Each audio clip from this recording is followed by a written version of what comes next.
All right, I've got to welcome everybody to week whatever it is. Nobody cares what week number it is because this is Picks from Joe's Baylor Hate Week special. So that's what week it is, folks. It's Baylor Hate Week. This is big time tonight, big time. Okay, now you don't just get King and I. Poklahoma is going to pop in here in a little bit. He's busy coming back from his trivia game somewhere, and joining us, who obviously was technically challenged last week, but she has overcome. She has persevered, much like the Cowboys. She was down last week, but she's back up this week. Denise Lowry from Twitter, thanks for joining us, first time.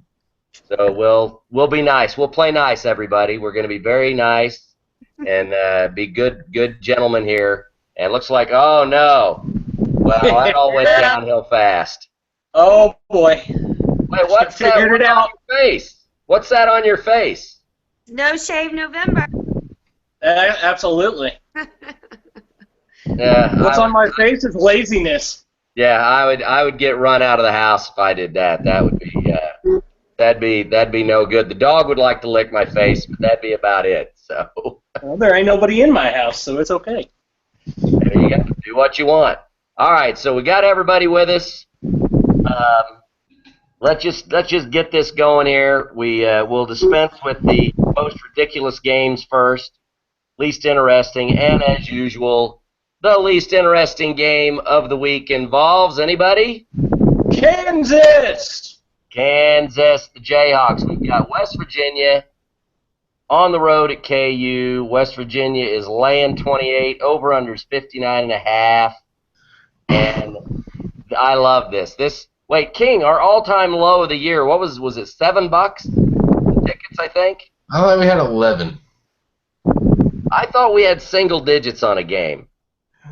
Maybe. A Kansas game? I thought we had a single digits on the game. So this is close to the low. I think we might have had a $7 game. I can't remember for sure. But there are 1,771 tickets available on StubHub, starting at $9, guys.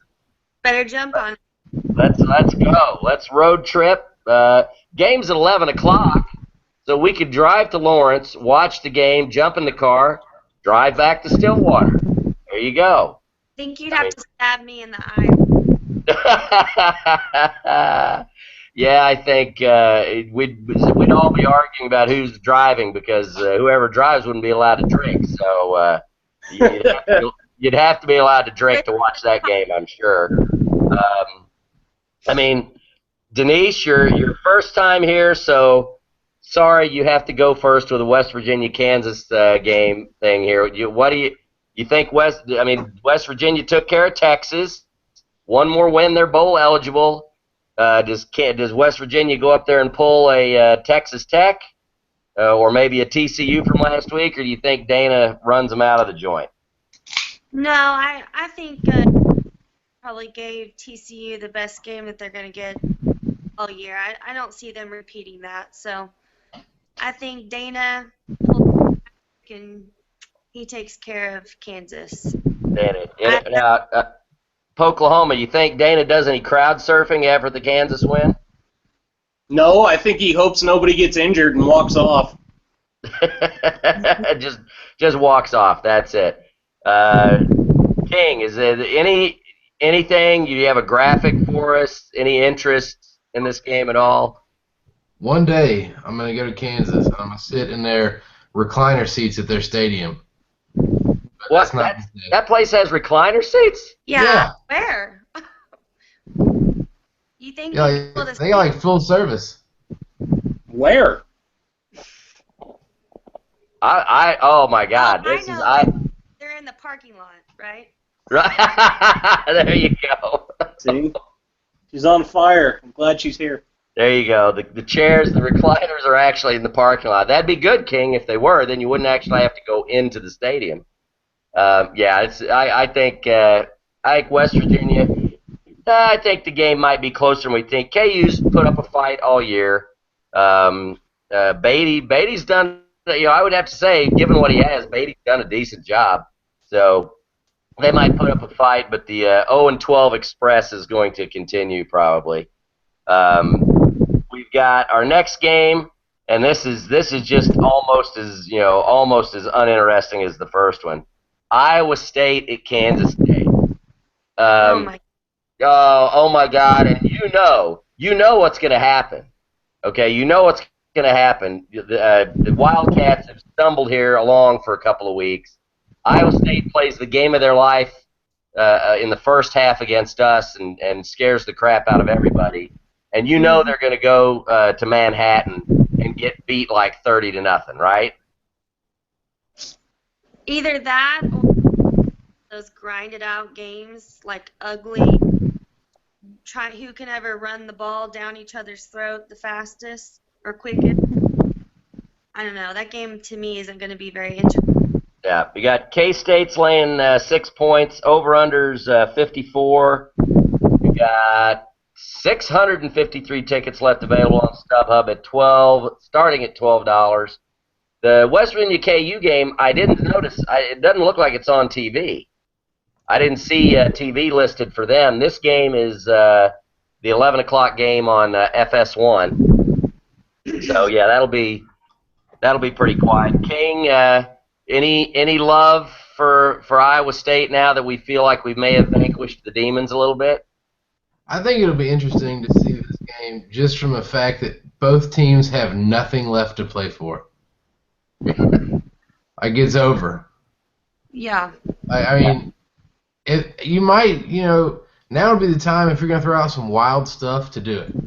Heck, if you want to run a quintuple reverse halfback pass, go for it.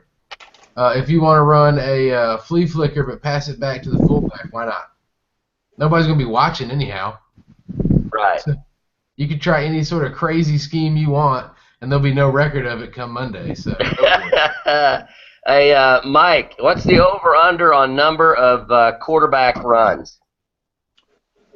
Ooh, between the two of them, 45.5. 45. You have it right there. That's got to be a Vegas prop bet somewhere. All right. I'll look it up. Number of quarterback rushes at 45.5. What do you think? What do you K-State's been bumbling along. You think Iowa State shot their wad on us here? What's going to happen?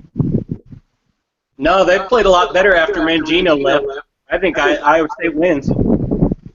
Denise? I think I'm going to have to say Iowa State's going to win this one, too. King? I knew she was smart. I'd like to believe it because their new quarterback there is substantially better, and I can see why Mangino got fired for sticking with Sam B. Richardson, but I just can't see Snyder losing this one. I've said that like 3 times this year, but certainly not this one. Certainly not this one. I'm gonna pick Iowa State only because you damn well better win this game. If you go look like crap, make us look like crap. Damn it! Come on. I'm pulling for you to at least look like you should have challenged us last week. So that's a 3-1 Iowa State. At least I want them to win. Do I think they win? I don't know, but I want them to win. So there we go. So now we get to actually interesting football. Okay, TCU, who they basically don't have any players left. Doxson's out for the rest of the season. Boykin is who knows? He's a maybe. They're going to OU. There is actually no line, no over/under on this. It's off the board, and I think that's because of the Boykin. Because it's uncertain. There are a little over 2,000 tickets on StubHub, starting at $78. 7 o'clock game on ABC. I would imagine if there was a line, OU would be favored. I'd be shocked if they weren't.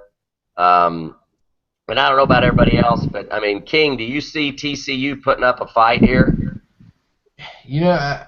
I think that their opportunity to fight comes from the fact that OU's coming off a huge win, and this is really the last gasp for TCU because I don't even think they have much faith that they can beat OU or Baylor.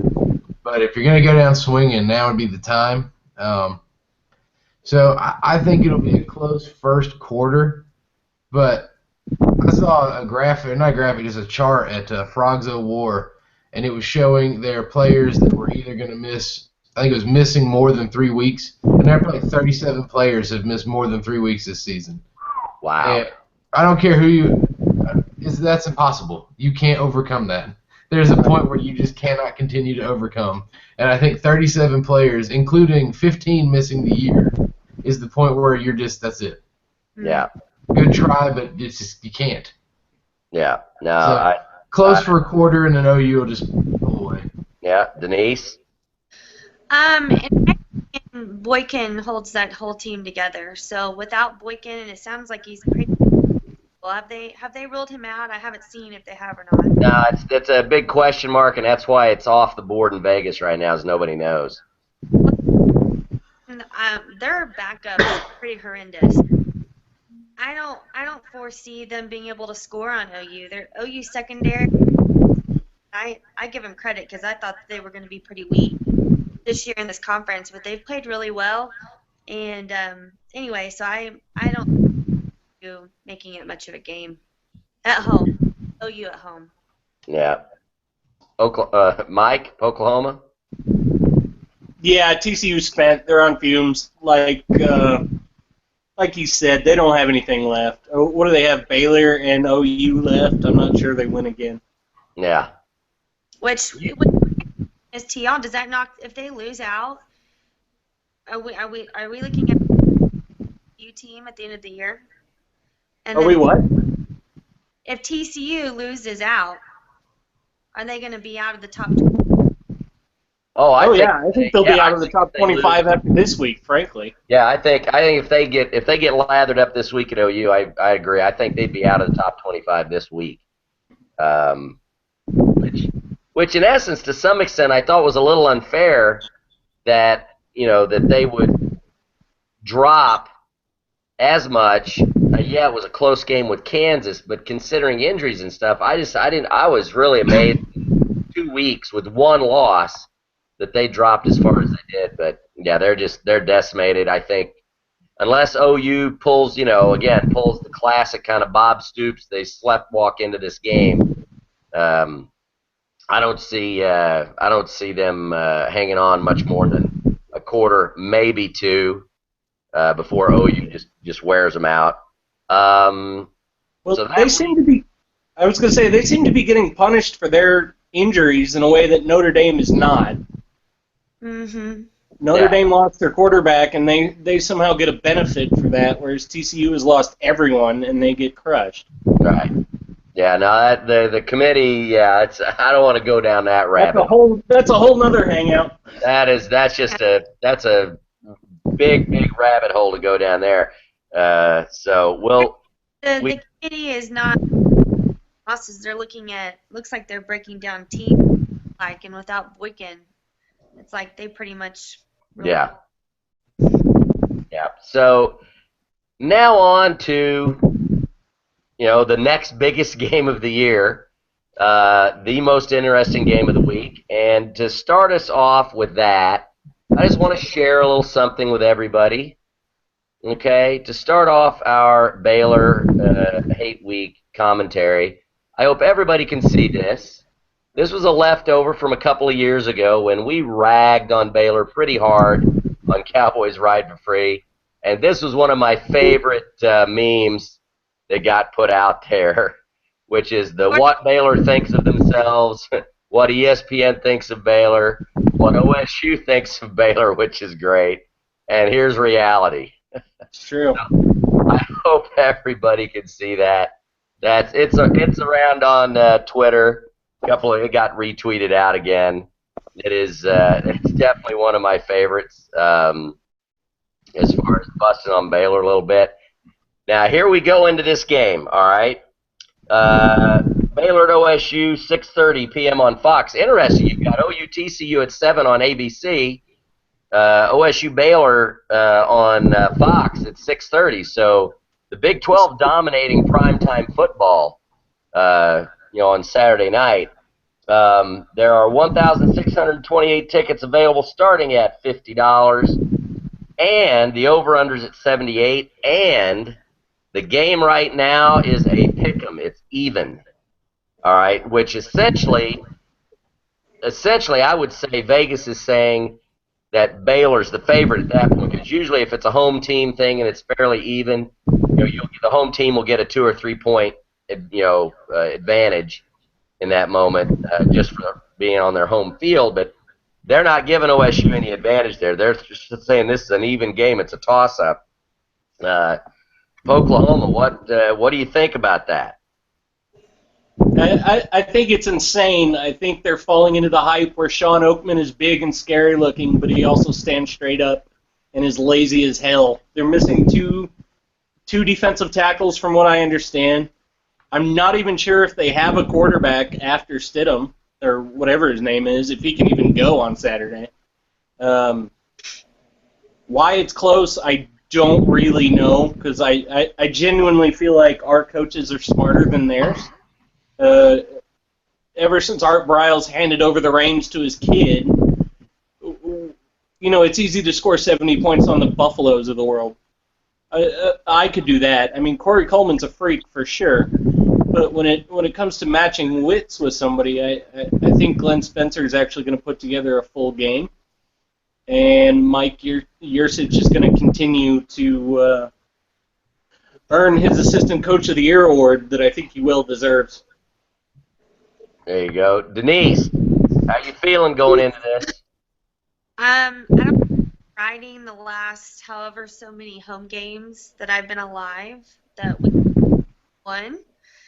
But one thing I was going to say about Baylor that I found interesting is that OU held Coleman to 3 receptions, and he didn't score a touchdown. So I just think, that Shock Linwood that rushed yards. I don't think he scored. I think, is it Chaffin? Is that how you say his name? He had what? I just think our defense, our secondary, do what OU did to them. I don't see why we're capable of doing that. We have some of the best corners, I think, in the nation. So it's interesting that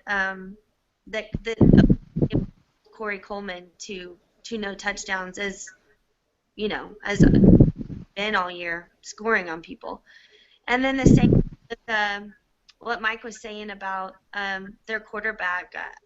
From what he's pretty banged up, and I mean, Ogba over anybody in the Big 12. So I'm hoping lunch, and if he does play, their third quarterback, I don't know his name, but I think he's a dual threat.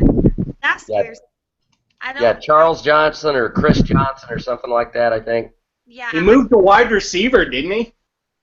Like that. That brings back Kansas State memories for whatever reason. we just don't see very well at first. But this is a nerdy stat that I was just going to say real quick. I looking back on all the Big 12 games, OU has consistently in the Big 12 had one quarter shut out an opponent, whether it be the fourth quarter, third quarter. Done the same thing, but in this Baylor game, Baylor's in every quarter, and they still lost. So I think that's a key. If OSU can continue the trend of in the fourth quarter shutting them down, I think that's a big consistency to keep going. Well, King, here you go. This is your opportunity. You don't hate them more than I do, but go ahead. All right, now first thing you need to remember before we talk about football game, Baylor murdered a kid, all right? That happened. They want to pretend like it was a long time ago when their own goddamn player murdered one of their other players and the coach tried to cover it up. And they're like, oh, that was 2 administrations ago. No. Never forget. Carlton Dyson is doing life in the pen right now. So don't forget that. Number 2, never forget that they are attempting to become the new Miami. They like to have those assholes jump around on the sideline and talk shit to the fans and other players. They get like their fourth string dude who will never see the field, 13 assistant weight trainers or whatever, and then they just sit there and wave towels. They want to be Miami. They want to cheap shot you. They want to bully you. They want to pretend like they're a good football team. That's what they want to do. But when you come out like OU did, and OU got the Gooners back in them last week, I was watching some dirty hits. That was amazing. That was fun. When you actually come out and hit them in the mouth, they don't know how to respond. Right. Kendall Browse, talking about him earlier, biggest dickhead in college football. He tapes up his fingers like he's about to hop in there and catch a pass if he needs to. Wears a little flat bill hat, listens to his fucking rap music, thinks he's a badass. He's a joke. Glenn Spencer is going to eat his ass. It's going to be amazing. Stidham thinks Charles Tapper's a decent player. Ogba is going to murder that child. Going to murder him. But look at their game plan. All right, it all goes to shit and they can't pass. They have no plan B. They just like, oh, well, the run game's not really working. We'll just keep doing that. Like, the kid ain't got any skills, but he thinks he's amazing. Never forget what happened earlier this year. That was a guy that they were really waiting to get on the field. They're like, oh, no, we're all about Jesus and everything, but as long as he doesn't get convicted of raping that girl, come on, buddy, we got you right here. It's true. That's why I hate them so much, because I was born and raised Baptist. Not so much anymore, but they want to talk about how they are and that they love all these things, but then they're also win at all costs no matter what. Doesn't matter what kind of player we got to get. Doesn't matter what kind of cheap shots we got to do. I mean, Sterling Shepard missed basically the entirety of that game 2 years ago because they hit him right in the head on a spear tackle and knocked him out of it. As much as I enjoy seeing Joe Mixon get hit, that was the most blatant targeting call I've ever seen that they just completely whiffed on. And then also Herb Street going after old boy for faking that injury. That was classic. Then they tried to come out this week and say he's actually hurt. The dude came in a play later. Like, you ain't that hurt. So, it is everything about their program I hate. I don't care that they're winning. It doesn't bother me. It's how they're going about handling their business. They wonder why everybody dogs on them so much right now and why, like, oh, you should be happy that OU and Texas aren't winning. You're Miami. Ask people who were around back then. I wasn't. That's fine. But I asked my dad, Dad, what do you think about Miami back in the 80s? And you just hear these rants about how shitty they were. Just bad human beings. That is Baylor circa 2015. That jumping around on the sidelines thing makes me wish for an asteroid. Take out the whole stadium. I hate that shit. Let me tell you something. Don't go prancing around that you're now this big-time program when a couple of years ago you had a black tarp covering seats in your stadium. Thank you. It was green. When Oklahoma State was busy going, 0-10, 0-9 back in the 90s, they weren't covering up seats. I don't know. I was 5. They still have a tarp. They talk about how nice McLean Stadium is. They have a brick facade because they don't have real brick. It's a tarp looking like brick. And it looks like a toilet bowl from the top. I can't. I'm with you, King. I can't stand them, and that's my biggest problem is the players. You had Dixon a couple of years ago. You got Oakman. And as much as I might dislike OU, that shot where he knocked Trevor Knight out last year, where it just right there on video, plain as day, him taking his elbow and driving it right into the dude's face. And that kind of crap is endorsed by the coach. You can't. Art Briles encourages it. What's that? Art Briles encourages them to act like assholes. Did you guys hear or see that quote that Art Briles had this past week about that he likes to take rip their beating heart out of the chest and watch it bleed or something? That was his. He was talking about Coleman, wasn't he? Yeah, I thought that was quote to put out there. I mean, Yeah, that's where, I mean, you just look at the difference between these two programs coming in this week. I mean, Yes. to me, when's the last time anybody can remember a player under Gundy? I'm not saying it never happened, but I can't, I'm trying to remember the last time I remember a player under Gundy clearly taking a cheap shot at another player in a game. Late hit, something like that. Parrish Cox used to do that from time to time, but Right. Eric Cox has been in the NFL for 5 years. Right. That was quite a while ago, right? I mean, that's been a while. So, I mean, just and you don't hear Gundy out there yapping about getting cheated or complaining or, Never. he does his stuff. And I to tell be you what, fair, occasionally Gundy will go insane at a press conference. He did it about 6 times last year. There's a difference, but he will lose his mind temporarily. So I'm all for. I would love to see just a repeat of. I'd love to see a repeat of 2013, 2011. I think personally, I don't know about you. I hope OSU can get on them early.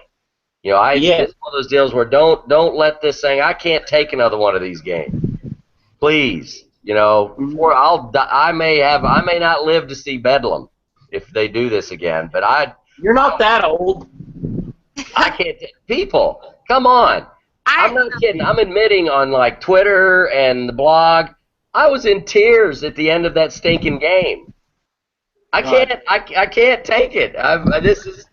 Come on, blow somebody out. And if we're going to blow somebody out, why don't we blow out Baylor? That'd be great. Do you think the stadium, guys? Do you think the stadium is, because that stadium in 2013 was wired? I actually watched a couple of versions of the highlights before we came on here. Yeah. I was there. It was incredible. No need to show off. No, in fact, normally this would piss me off, but being what it was, there were some college kids or, I don't know, young adults behind me with alcohol just in their drinks or whatever they were drinking, just spraying the back of my hair, just jumping the whole time. And I don't know, it was euphoria. That was the word to describe that. When Bryce said he tripped and fell, there's nothing that can ever compare to that play. That was a special moment. I swear to God. So what do you think? So this would, you think it's possible the stadium could be as or more wired than it was that night? It better be. I mean, yes, because I'm going. A special undefeated season on the line. Yeah, there's way more on the line this weekend. Yeah. Yeah, I would expect it. I would expect it to be pretty solid atmosphere. And if OSU could get out, score a quick, get ahead early, big play early maybe on defense, that place Baylor could just shrivel up. Yeah. Just from the crowd. Because they're bullies. Punch them in the mouth. Yeah, and I'll tell you what, I agree. If Stidham plays, all it's going to take is, because Oakman has been like, ever since he got held off the Lombardi list, it seems like every sack has been like semi-violent. Oh, for Ogba? Or for Oakman, I mean Ogba, sorry. Yeah, Oakman got left off and has no sacks since then, so he's already quit. He didn't have any sacks before then either, so don't worry. No, but Ogba. Oh, I see what you did there. I see what you did there. That's a good one. I was trying to do something there, but... What's the under on forced turnovers, you think, for this game? Ooh. For OSU. For forcing turnovers. I think we need to see... I think minimum, you got to see at least 2. I agree. Say 3 will win. Yeah, I think if they hit 3. Now, what do you think about Rudolph? This was his only loss. Well, I thought it hit one of his best games as far as what it was at Iowa State. I mean, he had that weird little fumble again, but then after that, he was making some of the best reads on the road since I can remember. So last year, the Baylor game, I don't know if y'all remember, but what were we for when he threw that interception? And it was just a read that a freshman isn't going to make, coming into the Right. game. So I think he's grown so much in the last games, in my opinion. Yeah, I would agree with that. I mean, King, you've been a little bit of I'd say you've been a Rudolph critic, so to speak. At least, for the first, say, 6, 7 games. But, these last 2, 3 games, are you coming around a little bit? Are you coming to the dark side a little bit here? Well, for one, I want him to be better than Brandon Whedon, and from a raw skill set, he can be. But in the past few weeks, he's moving the passes that worried me, that were like 6 inches on the wrong side, or being pick sixes. Now they're coming back to the right side. He's missing in safe ways. I mean, the Kansas State game, one of the interceptions bounced off one of our players, not a big deal, but another one he threw was one of the worst reads. I played defensive end in high school and fullback. I know about as much as making a quarterback read as this remote does. But when I know, oh God, don't throw it there, and he threw it there. And there goes the guy. His reads are getting better. Something is just different than earlier in the season. It's like the first few games he forced everything. Like it didn't matter because it's like, oh, I can throw it in that window, so I'm going to. Whether it was the best play or not. Right. I've seen him throw balls away. I've seen him, if he's going to take a deep shot, make sure you're going to go where you'll miss too deep or to the outside versus short and in. Those are dangerous. He's making better decisions. And that was what was frustrating me is so many games he would miss, or I think it was Central Michigan. He would just rifle one in from like 5 yards away. Like he needs to just get it to him and let him go, or he'd do those little swing passes to the side, and he would just put everything he's got into it. And it's like, don't be Brett Favre. That's why Brett Favre threw all the interceptions. Brett Favre had one throw, and that was as hard as his arm would allow it, every time. I think it does help, too, that I'm still completely confused by our run game, because if Walsh comes in, all of a sudden we can run it with some semblance of confidence. But just the having Chris Carson have some threat of actually competent running back helps a little bit here late in the season. I don't know whether we should pay our line coach more or fire him. It's one of the two. He's either doing the best job in the country or needs to be fired the day after the season ends. But our run game is just atrocious, but it's getting a tiny bit better. So I think that has helped Mason a little bit. But they also trust him to throw the ball 50 times a game if he needs to. Right. So Mike, so would there be anything more appropriate in this game than if J.W. Walsh took one of his patented little zone read quarterback keeper runs and ran straight over the top of Oakman? I'm not sure there's anything in sports that would make me happier. But going back to the offensive line coach, I feel like that's not a thing that gets fixed in a year. And they've come a long way from – we still can't run like we're used to, but I feel like they've come a long way in 12 months. At least they can pass block now. That's handy. Yeah.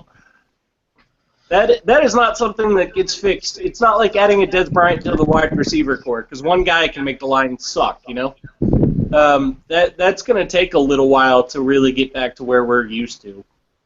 So guys, I don't think the coach has as much to do with that as it would in other positions. So I got to tell you, this just popped up on ESPN. I've got it on in the background. They showed defensive TDs interceptions, sacks, and one other stat. And the OSU defense is first in the Big 12 in 2 of them, second in the Big 12 in 2 of them. So, You know, we're first and second in the stats that matter, I feel like. Defense is hard to judge in 2015. It's not 1990. You can't judge by time of possession and points allowed and yards, you know. That's old. That's an old way to look at things. So I feel like we're really good when it counts. I have to say we're getting some love on ESPN U right now. Good. They're doing some analysis of our defense, and they're waxing poetic here. I can't hear them, but they're waxing poetic about how the defensive scheme, and so Spencer's definitely getting some love. Let's hope they can do a full game. So what do you honestly expect to see out of this game, Mike? Oh, a 2013 like blowout. I think Baylor's such front-running pansies that now that they took it in the teeth last week, they're gonna fold. You know, they're such bullies, like we were talking about earlier. Art Browse encourages them to get personal fouls and crap like that. Once they got punched in the mouth, they're gonna fold up because we're gonna punch them right back.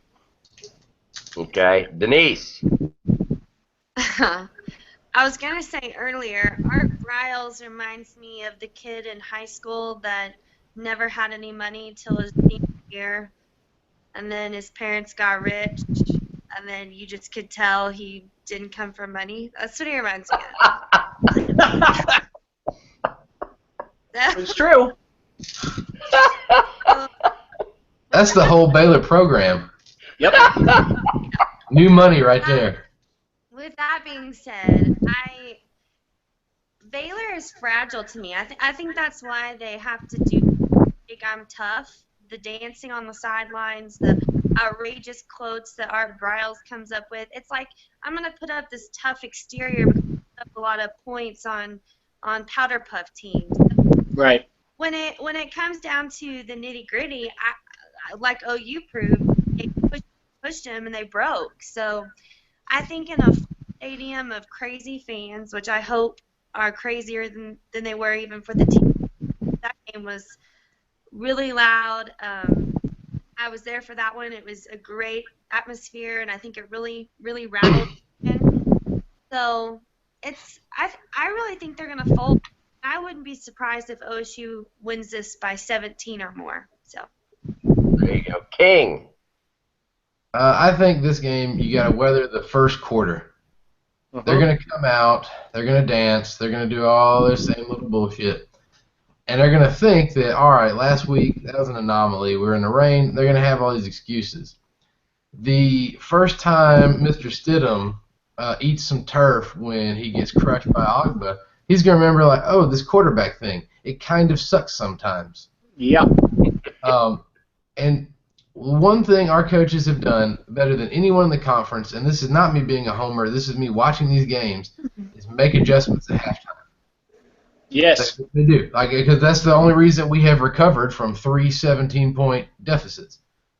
Baylor can't make adjustments because their coordinators are jokes. Right. They're just absolute jokes. Oakman is officially disinterested, so the first time anybody cut blocks him or... I mean, you look at it, the biggest play of their season, and there he was standing there watching it go.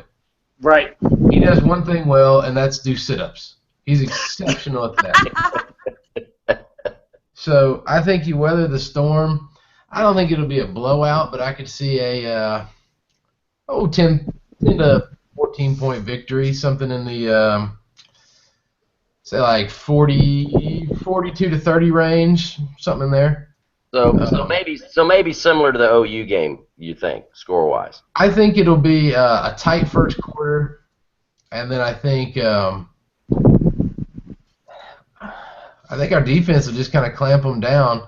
I think really the bigger matchup, I don't have any worries about our defense being able to handle them like OU did. I don't know if our secondary is quite as good, but I know our front is just as good. It'll just be how does the offense go. But if Gundy will finally, so he says, if you would just let Mike Yursich go and also let us just blow them out, then we could.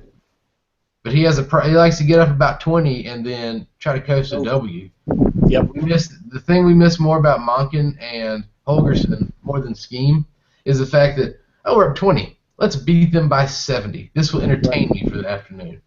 Well, He doesn't if want to you'll remember 2013, with the OSU was up 42-17, or 42-10, or 42-17, and it's fourth quarter. The game is over, and we threw a deep ball to Seals for a TD. I remember. That was the FU Baylor play. So I have to honestly think if OSU's rolling, I wouldn't be shocked at all if Gundy was like, just keep driving them into the turf. Because Monk and Yursich will want to. I'm all about calling people the wrong names tonight. This is great. I'm not even drinking either. This is ridiculous. I'm starting to wonder if Gundy doesn't hate Baylor as much as we do. He may. He may. Who knows? My final reason to hate Baylor is I'm hating them more than OU now, and that angers me even more. I agree. Exactly. I'm cheering for OU. That's weird. Yeah, we hate them so much it causes us to root for OU. I mean, what the hell is that? That's ridiculous. So I'm with you, King. I think look. All kidding aside, all hate and BS aside, they're a good football team. Yeah. They got lathered up last week at home. There's definitely players and coaches on that staff that remember 2 years ago. And Bryles has been around for the blowouts in Stillwater. So I'd be shocked if they don't come out and play a pretty stiff first quarter. The OSU defense cannot come out asleep like they did with the Iowa State game. No, not at all. Can't do that. They have got to come out of the gate and just well, we've talked about it. It's the cliche, but they've just got to come out of the gate, punch them in the mouth. I think that's what sets the tone for the game. Unless OSU comes out and runs it down their throat on the other side of the ball, and that sets the tone. Who the heck knows? But I would expect, weather the first quarter. You could have a tight first quarter, maybe even Baylor's up at the end of the first quarter. Who knows? But then I think OSU adjusts and like they've done all year, and they start to roll downhill a little bit. I'm feeling like this could be maybe a slightly lower scoring game, like maybe a 35-21 type game. For me to be comfortable hanging around there in the fourth quarter, they better be up a couple of scores. I don't want that less than 2 TDs thing. A 10-point game with 6 minutes left is a little funky. With a team like Baylor who can throw the ball deep, they've got good athletes on the outside, and it's going to really depend on their quarterback too. Right. I think if Stidham gets nailed and can't play, can't be effective, then that backup, we struggled a little bit with the running QB, but we've adjusted to that. So OSU's capable of adjusting and doing what they need to do if that does happen. But all these big games I've picked against Oklahoma State, and it's worked so far. So you better pick them. I don't know. I just feel like I've got that stupid fan feeling of something goofy's going to happen. We're going to have one of those games where the ball's falling on the turf. Penalties, callback touchdowns, that kind of crap. Because they've been fortunate all year. Okay, they've gotten breaks all year. They have yet to have a key moment where a turnover. Iowa State was close. Iowa State, the fumble, Jarwin's fumble, that was close. But fortunately, the defense had turned things around, so we weren't really in trouble there. So how many years have we watched have years like we're having right now, where you're like, how is this team winning that game? How and we called it sooner magic. So I think that's what we're experiencing. Ball's been bouncing our way. Yeah. Now. So maybe it will continue. Needs to. Yeah. Well, I have to at least fake a genuine reverse psychology pick. So I'll call Baylor win 32-28, close. But I don't know. I'm not feeling that. I'm not feeling that sincere about it. I really think it'll be that first quarter. If the defense comes out, plays solid, the offense comes out, everybody's excited, they feel the energy of the stadium, and they get with them early, then I think they could roll them like they did in 2013. So there you go. Baylor Hate Week picks from Joe's. Thanks to everybody for going on. I know we went a little bit late tonight. Denise, thank you for coming on. Thank you for and making it through your technological challenges. And if you're definitely game, we'd love to have you back on. Mike, Baylor games, so I can my perspective. So Mike, Yes, sir. we're gonna have to talk about the beard. We do, we may have to institute a dress code or something. Not one of you is my mom. It's fine. That's looking a little hazardous there. I don't know. Look, I'm in the IT department. It's fine. There you go. And King, that was an excellent rant. Please put together a few written comments and expound upon that a little bit that we can add to this post on the site, if you could. I get it. Again, thanks everybody for coming on. If you're traveling this weekend, be safe. Oklahoma and Denise King, are you going to be at the game? Yeah. 50-50 right now. So King's 50-50. Denise and Mike are going to be at the game. I won't be there. I'll be back in Connecticut, screaming at my TV, probably alone in my house. My wife can't stand it. So please be safe. Enjoy the game. Fuck Baylor. Yes, sir. Let's go kick their ass and set up a big bedlam, guys. All right? Go Pokes. Everybody have a good night.